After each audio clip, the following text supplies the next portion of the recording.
In this video we will learn about overriding in Java। हमने दो classes लिखी हुई हैं, क्लास A और क्लास B एक्सटेंड्स A।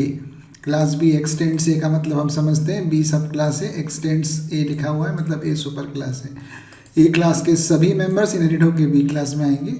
ये इनहेरिटेंस के कंसेप्ट हमें आते हैं। अभी हमें समझना है ओवरराइडिंग। तो हम सबसे पहले A क्लास में एक वेरिएबल डिक्लेयर करते हैं, इंटीजर x। हमने एक वेरिएबल डिक्लेयर किया।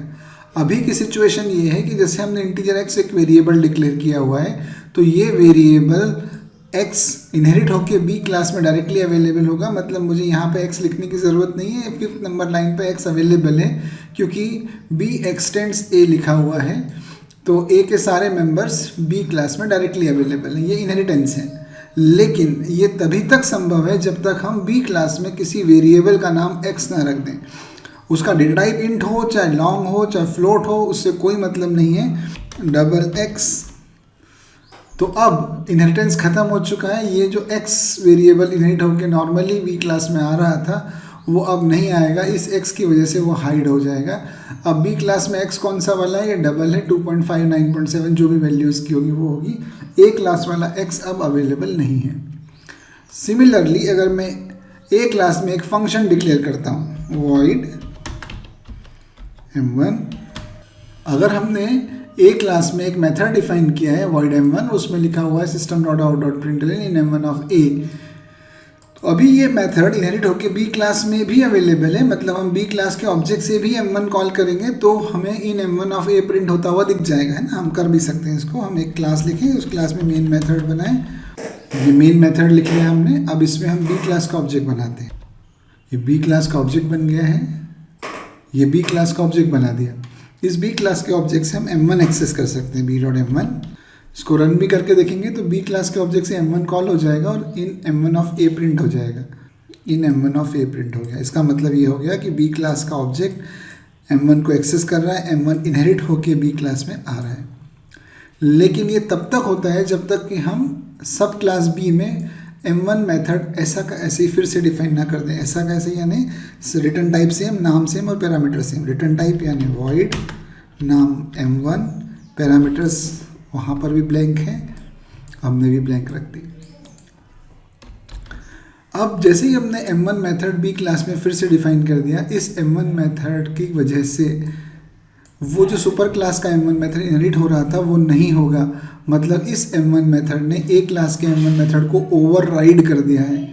तो ओवरराइडिंग कब होती है? जब सुपर क्लास में और सब क्लास में मेथड का नाम सेम हो जाए, रिटर्न टाइप सेम हो जाए और पैरामीटर्स भी सेम हो जाएं, तब सुपर क्लास का मेथड इनहेरिट होकर सब क्लास में नहीं आता है। मतलब B से m1 कॉल करने से अब इन m1 ऑफ A प्रिंट नहीं होगा।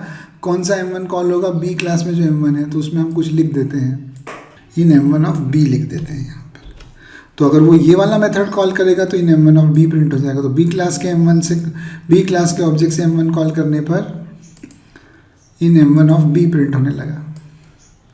इसका मतलब अब B क्लास में A क्लास वाला m1 मेथड अवेलेबल नहीं है। B क्लास के m1 ने A क्लास के m1 को ओवरराइड कर दिया है। ये कंसेप्ट ओवरराइडिंग का है। वेरिएबल का नाम सेम होना जरूरी है, डेटा टाइप कुछ भी हो, डबल हो, इंट हो, फ्लोट हो, डेटा टाइप अलग हो गया कोई मतलब नहीं है, लेकिन वेरिएबल के नाम सेम हो गए तो इनहेरिटेंस खत्म हो गया। और मेथड के केस में तीनों चीज़ सेम होना जरूरी है, रिटर्न टाइप, नाम और पैरामीटर। जब तक ये तीनों चीज़ें सेम एग्जैक्टली सेम नहीं होगी, ओवरराइडिंग नहीं होगी, इनहेरिटेंस होता रहेगा। मतलब अगर मैंने यहाँ पे लिख दिया इंट लिख दिया, मतलब ये मेथड आखिरी में कुछ रिटर्न करता है, तो यहाँ से रिटर्न भी करा लेते हैं, रिटर्न 0।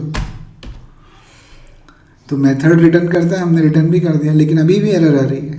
क्यों एरर आ रही है? वो बोल रहे हैं कि मेथड का नाम सेम सुपर क्लास और सब क्लास में, पैरामीटर सेम।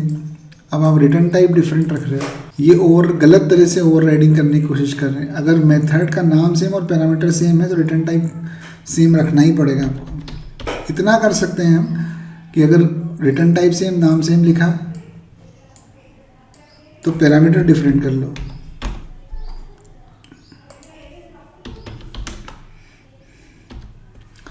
अब B क्लास का मेथड m1 एक इंटीजर पैरामीटर एक्सेप्ट करता है और ए क्लास का मेथड कुछ भी एक्सेप्ट नहीं करता है। इसका मतलब अब इनहेरिटेंस हो रहा है, ओवरराइडिंग नहीं हो रही है, एग्जैक्टली सेम सिग्नेचर नहीं है। रिटर्न टाइप सेम, नाम सेम, पैरामीटर सेम, ऐसा नहीं हो रहा। रिटर्न टाइप सेम, नाम सेम, पर पैरामीटर अलग है। तो अब इनहेरिटेंस होगा, ये मेथड इनहेरिट होकर यहाँ पर आएगा बी क्लास में। इसका मतलब बी से m1 अब कॉल करूँगा मैं, तो इन m1 of A he print होगा, इन m1 ऑफ ए प्रिंट होगा, मतलब वो इनहेरिट हो रहा है। इनहेरिटेंस रोकना है तो सिग्नेचर को एग्जैक्टली सेम करना है, रिटर्न टाइप सेम, नाम सेम और पैरामीटर भी सेम। अभी ऐसा नहीं है, इसलिए वो इनहेरिट हो गया।